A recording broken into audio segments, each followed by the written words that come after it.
주님의 살과 피라는 제목으로 오늘 말씀을 드리려고 합니다.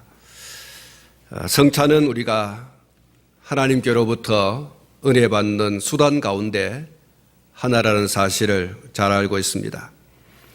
우리 모두가 다 아시는 대로 우리들이 하나님께서 부어주시는 은혜를 받는 통로가 세 가지가 있습니다. 그 첫 번째가 하나님의 말씀입니다. 우리가 말씀을 읽든지 말씀을 듣든지 말씀을 쓰든지 말씀을 암송하든지 우리가 말씀 붙들고 살아가는 그 가운데 하나님의 풍성한 은혜가 있습니다. 특별히 우리가 설교 시간에 하나님의 말씀을 듣는 일에 집중하게 될 때 들음으로 믿음이 생겨나는 줄로 믿습니다. 믿음으로 하나님의 놀라운 은혜가 있는 것입니다.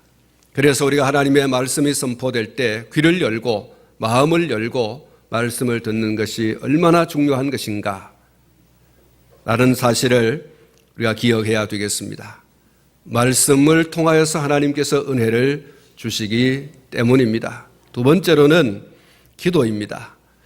우리가 하나님께 기도할 때에 하나님께서 우리에게 은혜를 주시는데 그 놀라운 은혜 가운데 하나가 기도를 함으로 하나님과 우리가 친밀한 관계를 유지하게 되어지고 기도의 응답으로 인해서 기쁨과 즐거움과 감사가 일어나게 되어지는 거지요.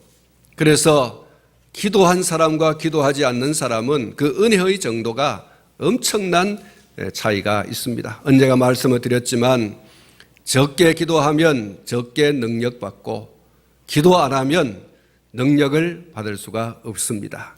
그러나 기도 많이 하면 많은 능력과 은혜를 받는 줄로 믿습니다. 사랑하는 성도 여러분, 기도는 하나님께로부터 받는 그 은혜의 수단이라는 사실을 기억하시기를 바랍니다. 세 번째로는 성례가 하나님께로부터 받는 은혜의 통로입니다. 성례는 두 가지가 있지 않습니까? 첫 번째는 세례식이고 두 번째는 성찬식입니다. 세례는 예수님과 함께 죽고 예수님과 함께 다시 살아서 연합되어지는 것을 의미하는 것입니다. 죄에 대하여서 죽고 의에 대하여서 사는 것, 그것이 바로 세례인 줄로 믿습니다. 그리고 성찬은 죄 씻음 받고 예수님과 연합된 사실을 먹고 마시는 의식을 통해서 온몸으로 느끼는 것입니다. 온몸으로 확인하는 것입니다. 예수님과 함께 죽고 예수님과 함께 사는 그 사실을 우리가 이 성찬을 통해서 확인하고 느끼고 고백하는 그런 은혜가 있습니다. 우리가 늘 말씀만 듣다가 이 성찬에 먹고 마시는 것에 참여함으로써 더 감동과 또 감격을 누리게 되어지는 것이죠. 듣는 것에서 경험하지 못한 그러한 하나님의 은혜와 하나님의 은총을 먹고 마심으로써 더 많이 경험하게 되어지는 것입니다. 말씀을 들음으로써 우리가 때로는 눈물도 흘리지만 그러나 먹고 마시는 이 성찬을 통해서 더 감동과 감격을 하게 되고 이어서 눈물도 흘리게 되어지는 거죠. 사랑하는 성도 여러분, 하나님은 우리에게 이와 같이 말씀과 기도와 성례를 통해서 은혜를 주십니다. 오늘 저와 여러분들은 하나님께서 부어주시는 그 은혜의 수단인 말씀과 기도와 성례 가운데 하나인 성례, 특별히 성찬식을 우리가 거행하고 또 참여하고자 하는 것입니다. 우리는 오늘 이 예수님의 살과 피를 상징하는 성찬에 참여하려고 하는데 우리가 기억해야 될 것은 단순히 이 성찬에 먹고 마시는 것에서 의미를 찾으려고 해서는 곤란할 것입니다. 성찬은 먹고 마시는 데 의의가 있는 것이 아닙니다. 이 성찬이 무엇을 의미하는 것입니까? 이 성찬은 앞에 말씀을 드린 것처럼 예수님의 살과 피를 상징하는 것인 줄로 믿습니다. 예수님의 살과 피. 사랑하는 성도 여러분, 어떤 살, 어떤 피입니까? 예수님의 그 살과 예수님의 피는 오늘 저와 여러분, 우리를 대신해서 찢어주신 예수님의 살이요, 오늘 저와 여러분들을 대신해서 흘리신 예수님의 피를 상징하는 것입니다. 예수님께서 이렇게 살을 찢기시고 죽으심으로써 우리의 죄와 허물을 씻음받고 우리가 구원을 받는 것입니다. 이것은 오늘 이 성경 말씀에 있는 것처럼 하나님의 약속입니다. 예수님께서 십자가 위에서 살을 찢겨주시고 그리고 피를 흘려주심으로써 우리가 죄 씻음받고 우리가 구원을 받는 것, 이것은 하나님의 약속입니다. 예수님께서는 십자가 위에서 살을 찢겨 죽으시고 피를 흘려 죽으셔서 이 하나님의 약속을 온전히 이루신 것을 믿습니다. 사랑하는 성도 여러분, 우리는 죄로 말미암아서 하나님과 원수가 되었고 하나님의 영광에 이를 수 없는 자들이 되었었습니다. 우리는 지옥에 들어갈 수밖에 없는 그런 비참한 운명을 가지고 있었습니다. 그러나 예수 그리스도의 십자가로, 그 십자가에 달려 죽으심으로 우리는 하나님과 관계를 회복하고, 회복하는 정도가 아니라 하나님의 자녀가 되어서 하나님을 아바 아버지라 부를 수 있는 특권을 얻게 된 줄로 믿습니다. 저와 여러분들이 예수 그리스도의 십자가, 그 위에서 살을 찢겨주시고 피 흘려 주시는 것이 없었다면 우리는 하나님과 계속해서 원수 관계에 있을 수밖에 없었고 우리는 지옥의 형벌을 받을 수밖에 없었습니다. 우리가 어떻게 언감생신, 우리가 하나님을 향해서 아버지라고 부를 수 있겠습니까? 그럴 수 없습니다. 그러나 예수 그리스도의 십자가가 우리로 하여금 얼마든지 하나님을 향해서 아바 아버지라고 부를 수 있는 이러한 특권을 얻고 누리게 한 줄로 믿습니다. 사랑하는 성도 여러분, 예수 그리스도의 십자가 그리고 그 위에서의 살을 찢겨주심과 피 흘려주심이 그런 의미에서 우리에게 놀라운 은혜가 되는 줄로 믿습니다. 에베소서 2장 1절 이하의 말씀을 보면 그는 허물과 죄로 죽었던 너희를 살리셨도다. 그때에 너희는 그 가운데서 행하여 이 세상 풍조를 따르고 공중권세 잡은 자를 따랐으니 곧 지금 불순종의 아들들 가운데서 역사하는 영이라. 전에는 우리도 다 그 가운데서 우리 육체의 욕심을 따라 지내며 육체와 마음에 원하는 것을 하여 다른 이들과 같이 본질상 진노의 자녀이었더니 긍휼이 풍성하신 하나님이 우리를 사랑하신 그 큰 사랑을 인하여 허물로 죽은 우리를 그리스도와 함께 살리셨고, 한번 따라하겠습니다. 그리스도와 함께 살리셨고, 다시 한번 하겠습니다. 그리스도와 함께 살리셨고, 할렐루야. 오늘 저와 여러분이 그리스도 예수 안에서 함께 사는 자가 되었습니다. 이게 십자가의 능력이고 이것이 십자가에 달려서 살을 찢겨주시고 피를 흘려주신 예수 그리스도의 죽음의 결과인 것입니다. 우리가 함께 사는 이 축복을 그리스도 예수 안에서 그 십자가에 피 흘려 십자가에 살 찢겨주신 그 결과, 그 은총의 결과인 것을 우리가 잊지 않기를 바랍니다. 이것은 너희에게서 난 것이 아니요 하나님의 선물이라. 이제는 전에 멀리 있던 너희가 그리스도 예수 안에서 그리스도의 피로 가까워졌느니라. 한번 따라하겠습니다. 그리스도의 피로, 그리스도의 피로, 그리스도의 피로 가까워졌느니라. 할렐루야. 오늘 저와 여러분들이 하나님과 얼마나 가까워졌는지, 이 십자가가, 예수 그리스도의 십자가가, 예수 그리스도의 십자가에 달려서 살을 찢겨주시고 피를 흘려주신 그 결과가 하나님과 가까워지는 그런 은총을 누리게 했다는 것이죠. 또 십자가라 이 둘을 한 몸으로 하나님과 화목하게 하려 하심이라. 한번 따라하겠습니다. 하나님과 화목하게 하려 하심이라. 하나님과 화목하게 하나님과 화목하게 하려 하십니다. 하나님과 원수되어졌던 저와 여러분들이 하나님과 화목하게 되어지는 이 놀라운 축복을 예수 그리스도의 십자가가 만들어 주었다는 거예요. 하나님과 우리 사이는 얼마나 멀어졌던지 서로 원수 관계였습니다. 이 원수 관계를 예수 그리스도의 십자가가 가교 역할을 해서 다시 만나 화목하게 되어지는 그러한 결과를 낳았다고 말씀하고 있습니다. 원수된 것을 십자가로 소멸하시고, 소멸했다 그랬어요. 완전히 없애버렸다 그랬어요. 원수되었던 그런 모든 관계를 완전히 도말해버렸어요. 완전히 소멸, 불을 태워서 완전히 없애버린 거예요.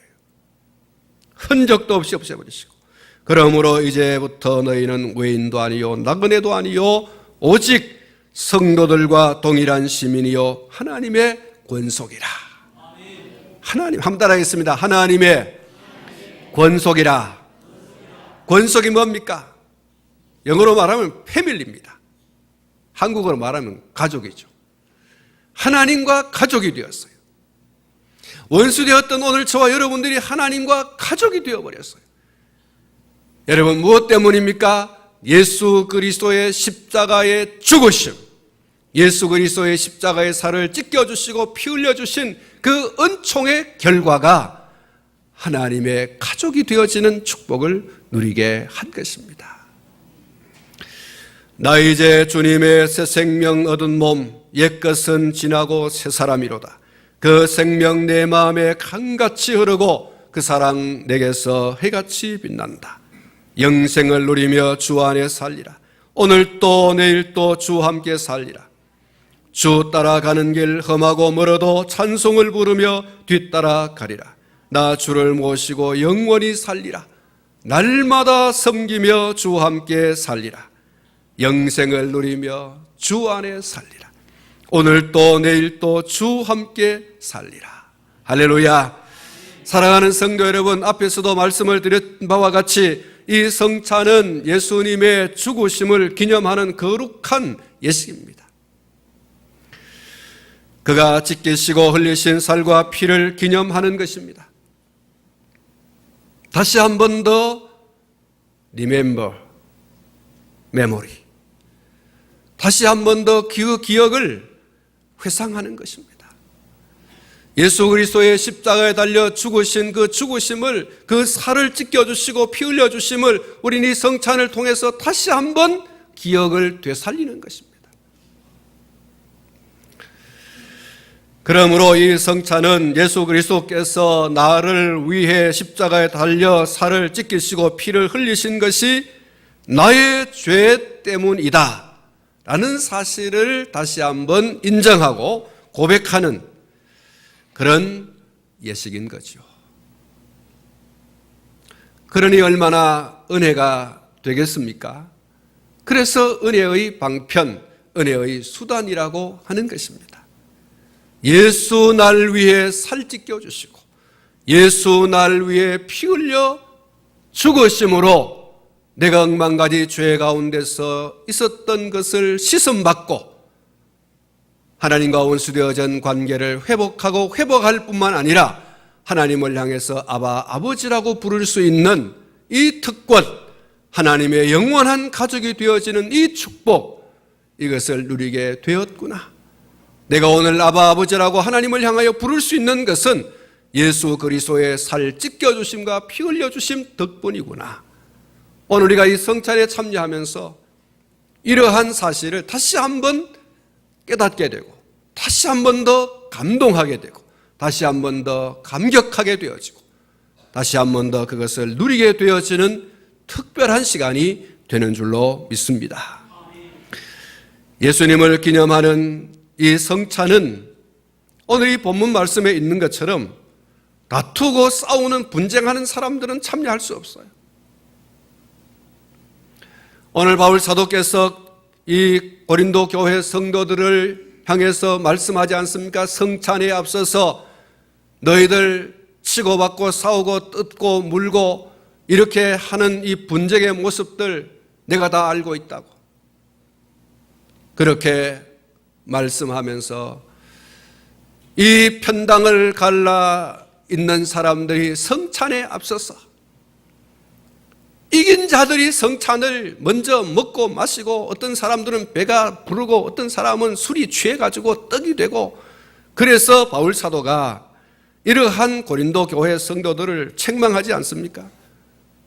너희가 하나님의 교회를 업신여긴다고.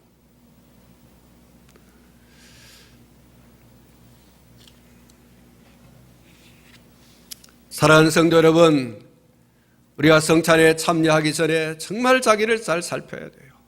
오늘 이 성경 말씀 가운데서 바울 사도가 자기를 살펴라 그랬어요.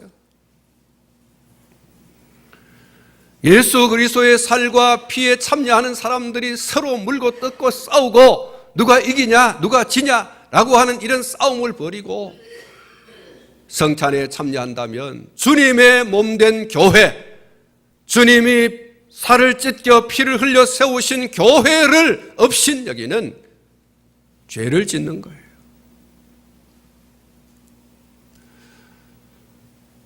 그래서 성찬에 참여하기 전에 와서 그 주님배를 움켜잡고 이긴 자들이 먹고 마시고 배부르고 술 취하고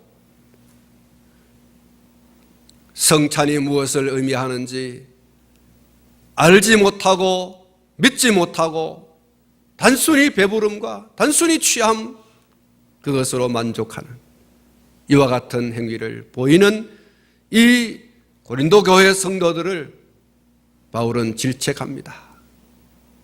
그럴 수 없다. 성찬은 주님을 기념하는 것인 동시에 이 성찬에 참여하는 사람들이 누구냐라고 하는 그 정체성을 바울은 분명히 하고 있습니다. 이 성찬에 참여한 주의 살과 피에 참여하는 자들이 누구냐라는 거예요. 예수 그리스도의 십자가의 죽으심을 통하여 살아나고 예수 그리스도와 연합되어진 자, 하나님의 영원한 가족입니다. 할렐루야! 하나님의 영원한 가족이에요. 이 사실을 우리가 잊어버리면 안 되는 거죠. 그런데 물고 뜯고 싸우고 형제의 그 줄임과 형제의 헐벗음과 형제의 목마름을 잊어버리고 나만 먹고 나만 마시고 나만 배부르고 나만 취하면 된다고 생각하는 이 철저한 이기주의자. 형제들에 대한 사랑도 없고 자기의 죄를 먹고 마시고 병들고 잠자는 이러한 사람들이 이 고린도 교회에 벌어진 거죠. 그래서 바울이 경고하는 것입니다. 성찬에 참여하는 사람들이 이것이 무엇이냐 라고 하는 사실을 망각하고 이 성찬에 참여하는 사람들이 누구냐라고 하는 것을 망각하고 결국 자기의 죄를 먹고 마시는 결과로 어떤 이는 병들고 어떤 이는 잠자고 무슨 얘기입니까? 벌입니다, 여러분. 성찬에 잘못 참여하면 벌 받습니다. 주님의 몸된 교회를 업신여기는 자들이기 때문에 주님의 살과 주님의 피 흘리심을 욕보이는 자들이기 때문에 벌을 받는 거예요. 이 성찬이 여러분 단순히 먹고 마시는 그런 것이 아니라는 사실을 결코 여러분 잊지 마시기 바랍니다.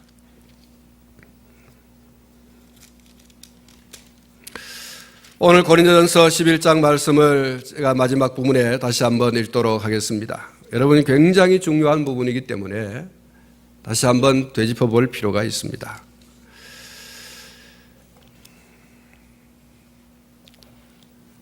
고린도전서 11장 30절 말씀에 그러므로 너희 중에 약한 자와 병든 자가 많고 잠자는 자도 적지 아니하니 그랬습니다.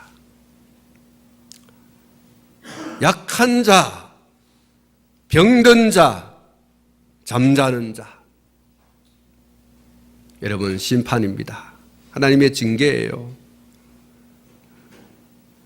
그래서 자기를 잘 살피라고 했어요. 자기를 잘 살펴라.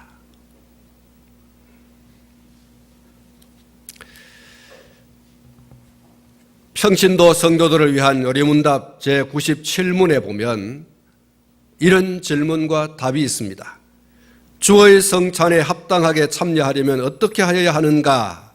이렇게 질문을 하고 주의 성찬에 합당하게 참여하려면 마땅히 주의 몸을 분별할 줄 아는 것과 주님으로서 양식을 삼는 믿음과 회개와 사랑과 서로 순종함에 대하여 스스로 살필 것이니 합당하지 않게 참여하면 두렵건대 먹고 마시는 것이 정죄함을 자청함이 될 것이다.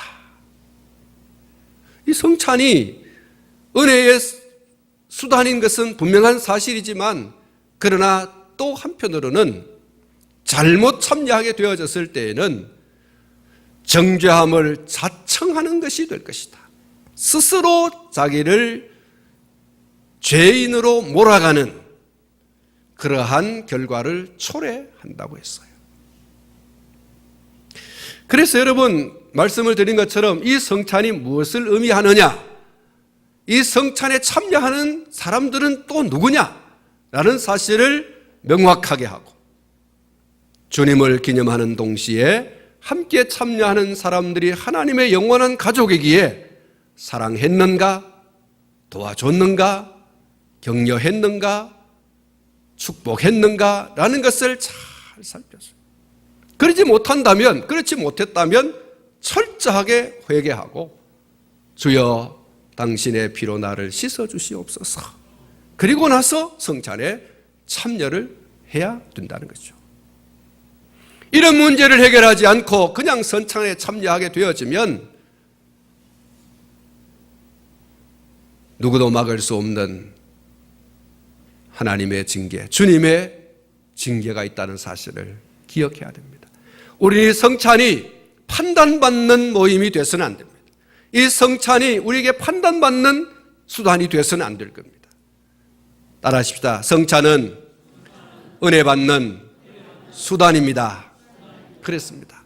우리는 이 성찬이 하나님께로부터 은혜 받는 수단이 되어져야지 하나님께로부터 받는 그 은총과 은혜의 수단이 되어져야지 판단받는 수단이 되어져서는 결코 안 된다는 사실을 잊지 말아야 됩니다. 성찬에 참여하기 전에 자신을 조심히 살피는 자기 성찰의 시간이 필요합니다. 그러고 나서 은혜의 성찬에 참여하게 될 때 하나님께서 부어주시는 은혜의 방편인 성찬의 참맛을 누리게 될 줄로 믿습니다. 그리고 우리는 이 성찬을 통해서 성찬에 참여하는 사람들이 꼭 귀를 기울여 들어야 할 중요한 메시지가 26절 말씀에 있습니다. 너희가 이 떡을 먹으며 이 잔을 마실 때마다 주의 죽으심을 그가 오실 때까지 전하는 것이니라.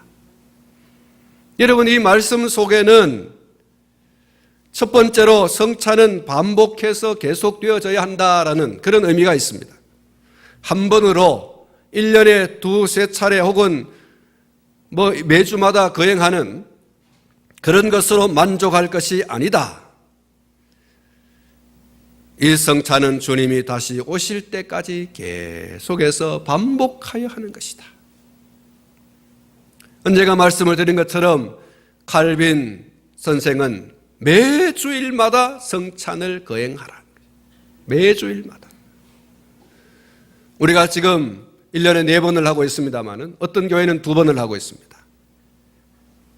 자주 하다 보면 이 성찬의 의미가 퇴색되어질 가능성이 있어요.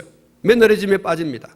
그냥 의식으로서만 이해하고 성찬을 통해서 은혜를 받으려고 하는 준비를 하지 않는다는 거예요. 매주일 하는 것이 좋은 것인데 이러한 단점이 있어서 1년에 4차례 혹은 2차례를 하는 것입니다.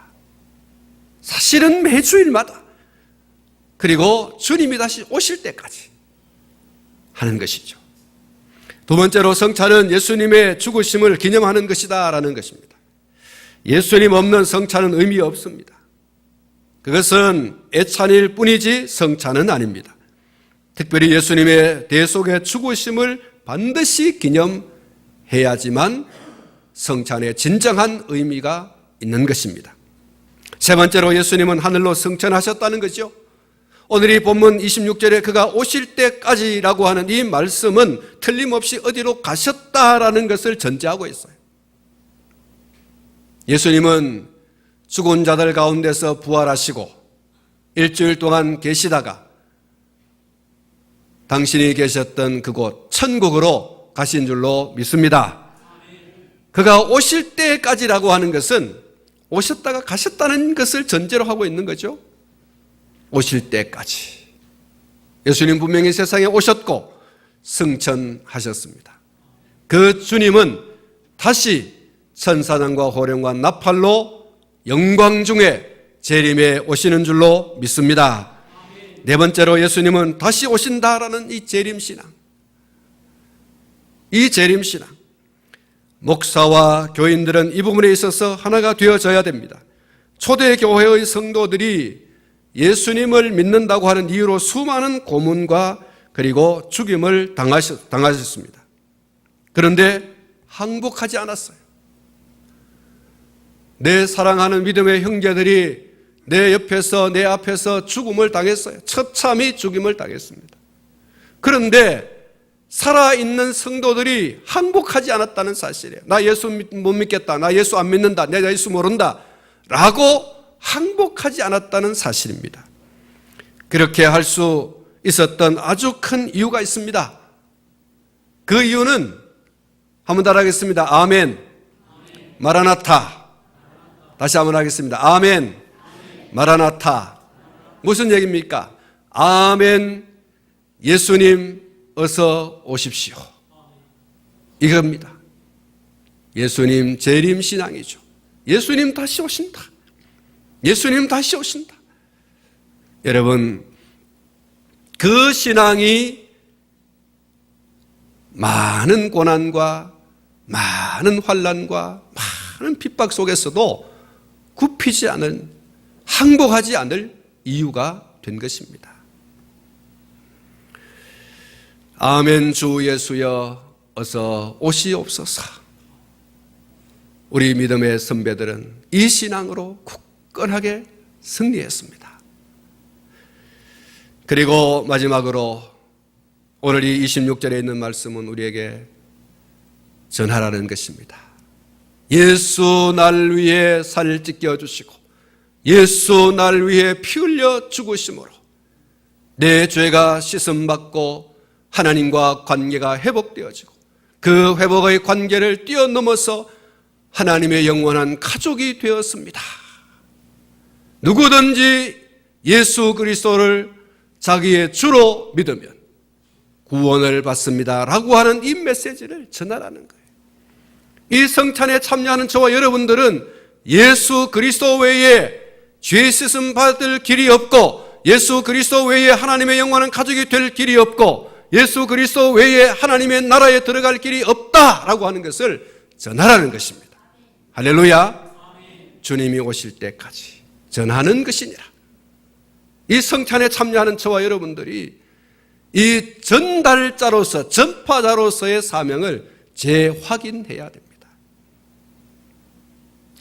한 주간을 지나면서 여러분 지나가는 말로든 진심으로든 여러분 주변에 예수 믿지 않는 사람들에게 여러분 복음의 나팔이 되셨었습니까? 복음 전파자로서의 사명을 감당하셨습니까?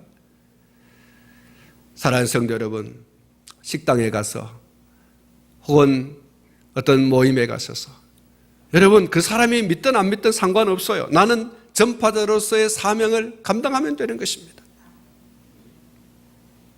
이 사명이 얼마나 중요한 것인지. 믿음은 들음에서 나고 들음은 그리스도의 말씀으로 말미암느니라. 그렇습니다. 들음으로. 그래서 전파자의 사명은 성경에 나와 있는 것처럼 듣든지 안 듣든지 상관없어요. 듣든지 안 듣든지 전파하는 사명만 감당하면 되는 거예요. 열매는 주님이 거두시는 줄로 믿습니다. 사랑하는 성도 여러분, 이런 자세가 바로 다시 오실 예수님을 대망하는 진정한 자세이고 이 성찬에 참여하는 저와 여러분들의 자세이어야 됩니다. 그럴 때에 이 성찬이 우리에게 더 큰 은혜의 자리로 인도하는 은혜의 수단, 은혜의 방편이 될 줄로 믿습니다. 예수님의 이름으로 축원합니다. 기도하겠습니다. 하나님 아버지, 은혜의 방편인 성찬에 우리가 참